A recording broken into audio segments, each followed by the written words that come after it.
La realidad me hizo el favor inmenso de ajustarse a mi ficción. Con estas palabras, Daniel Kraus nos presenta Tenebra, su libro más reciente.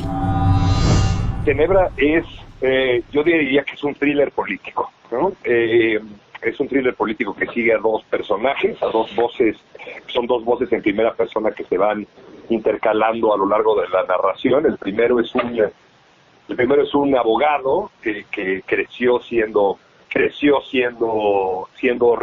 era rico de niño hasta que su familia perdió todo su dinero y al que el PRI le ha arruinado la vida desde tiempos de José López Portillo, pero no solamente a él, sino a su papá y a su abuelo, y ahora quiere vengarse de aquellos a los que él considera son los culpables, digamos, de la desgracia de su familia. Y el otro personaje es un joven priista, un joven operador político que se le empieza a dar cuenta a lo largo de la novela de que su partido se va a hundir como el Titanic, ¿no? En las elecciones del 2018, como sabemos que ocurrió, y que va a hacer hasta lo imposible para no hundirse con el resto del partido y poder dar el brinco al partido que ahora está en el poder, ¿no? Y estos dos personajes, Martín y Julio, el lector se dará cuenta rápidamente que son, digamos, como dos trenes que están destinados a chocar uno con el otro, cuyas vidas están entrelazadas desde antes de lo que ellos incluso lo imaginan, ¿no? Es algo que uno va descubriendo en la novela, y parte del chiste de la novela pues es ver, digamos, cómo estos dos personajes eventualmente se encuentran,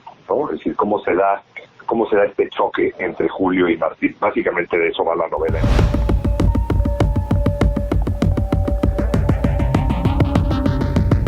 Mientras la sociedad pugna por acabar con plagas como el clasismo, racismo o la cosificación de las mujeres, los políticos en México se empeñan en mantenerlas.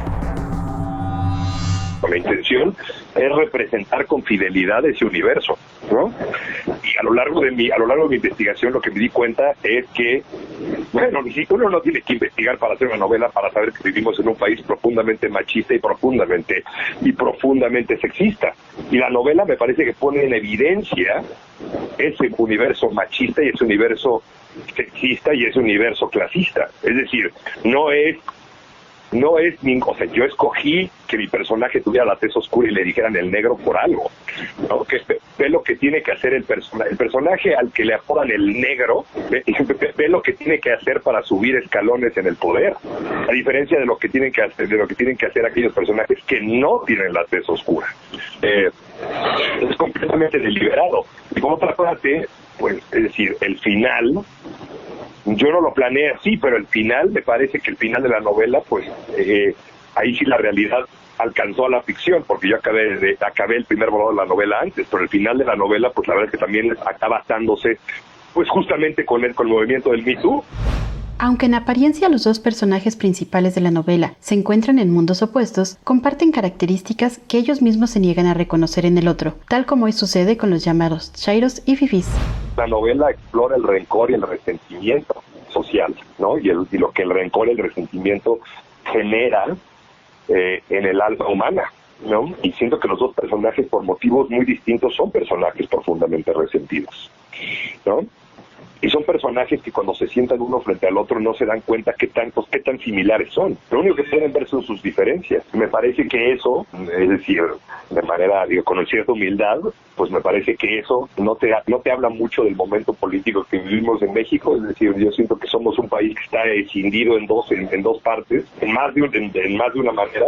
Somos incapaces de encontrar nuestras semejanzas porque insistimos en vernos como enemigos del otro, ¿no? Es decir, insistimos en ver a que el fifí vea al chairo como su enemigo y el chairo vea al fifí como su enemigo, y de repente, mientras nosotros estamos en esos dimes y diretes, el país es en lo que se va al caño, ¿no? Me parece que la novela te habla un poco de eso. Mientras estos cuates están enfrascados en su pleito personal, la que paga los platos rotos es Beatriz, ¿no? Así es. La obra, que se sitúa en los últimos años del sexenio de Enrique Peña Nieto, no podía sustraerse a la corrupción, un vicio que, pese a las promesas de Andrés Manuel López Obrador, no se ha podido erradicar. No, yo creo que mi novela fue profética en ese sentido, porque si no sé qué tanto vas a poder incluir esto en la... O sea, pero en mi novela, las últimas dos palabras que dice el senador Oscar Luna son Andrés Manuel.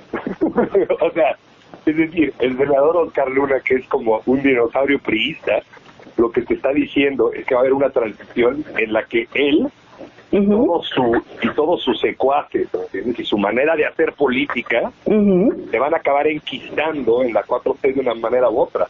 O te va a decir que la 4T los va a incluir y los va a cobijar. Y pues eso evidentemente ha pasado. Pues ahí está el señor Bartlett. Es decir, ahí, de nuevo, me parece que la realidad me hizo el favor inmenso de ajustarse a mi ficción. Aunque tiene esperanza en la sociedad mexicana y reconoce la solidaridad de los chilangos en momentos como los sismos de septiembre de 2017, el también escritor de series para Netflix y Amazon Prime subraya el individualismo en la política. A mí me interesaba como explorar qué pasa en una sociedad, eso que dices de los cursos de superación personal. Por cierto, aparecen muchas veces en la novela, se mencionan muchas veces, los políticos invitan a estos oradores de superación personal a hablar en sus reuniones plenarias y demás, ¿no?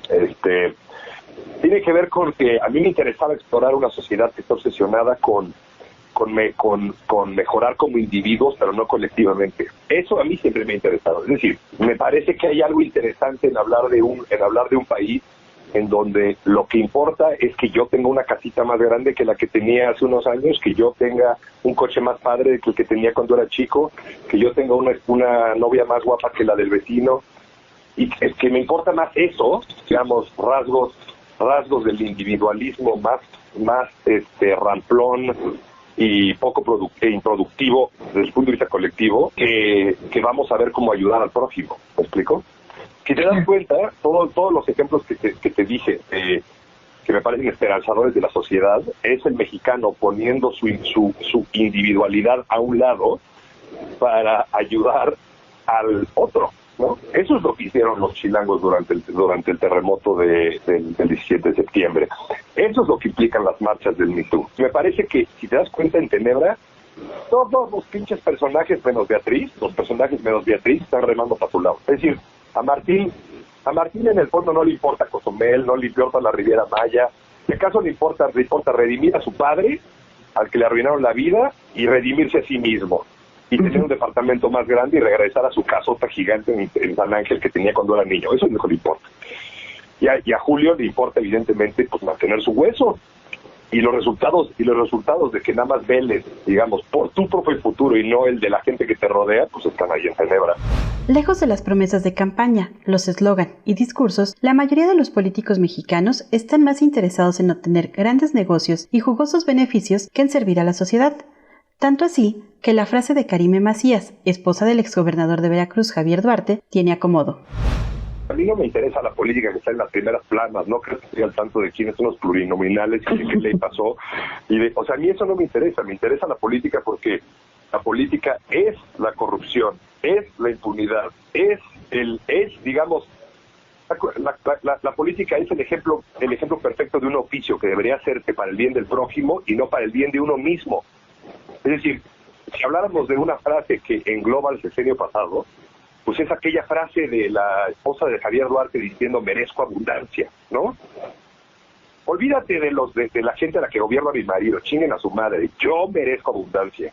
Bueno, y si Tenebra pudiera tener un subtítulo sería, todos los personajes dirían, merezco abundancia, chingue su madre la gente por la que tengo que velar, la gente a la que gobierno, la gente por la cual tengo que legislar en el caso del senador.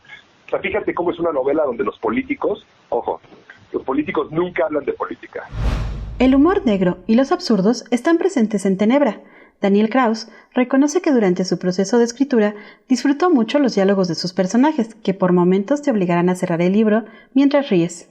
Hubiera sido horrible escribir esa novela con un tono de solemnidad, es decir, lo que estás leyendo muchas veces estoy seguro que resulta repulsivo, pero tiene un elemento de humor negro, ¿sabes? Tiene que haber un elemento de humor negro y de absurdo, porque el universo en sí, y mientras más investigaba al respecto, pues más te das cuenta que hay una carga inmensa de humor negro y de absurdo, simplemente porque es tan descabellado lo que hacen estos güeyes, que tenía que contarse con un elemento como de casi cómico y ridículo, ¿sabes?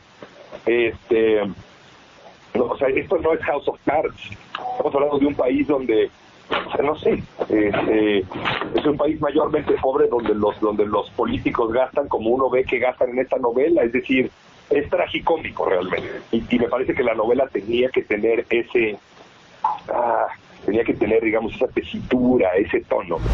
Aunque la novela se terminó de escribir antes de que Andrés Manuel fuera electo presidente, algunas cosas se mantienen muy vigentes, como el gusto de los políticos por ir al restaurante El Cardenal. Decías tú hace rato que la realidad te ha ayudado pues sí, principalmente te ha ayudado a que gran parte de la novela vaya encajando como hacia el futuro, ¿no? Y en esta parte ayer retomaba un pedacito casi del inicio en donde dice que se reúnen precisamente en un restaurante, en el Cardenal. Y ayer lanza nuestro señor presidente un tuit con este mismo restaurante, ¿no? Entonces pues, llama la atención Te digo que la realidad se amolda a la ficción. Mira, no sé, yo tuve dos o tres desayunos con entrevistados en el Cardenal. Puedo decir que, no sé, había de 100 personas, 99 eran políticos y el otro era yo. Okay.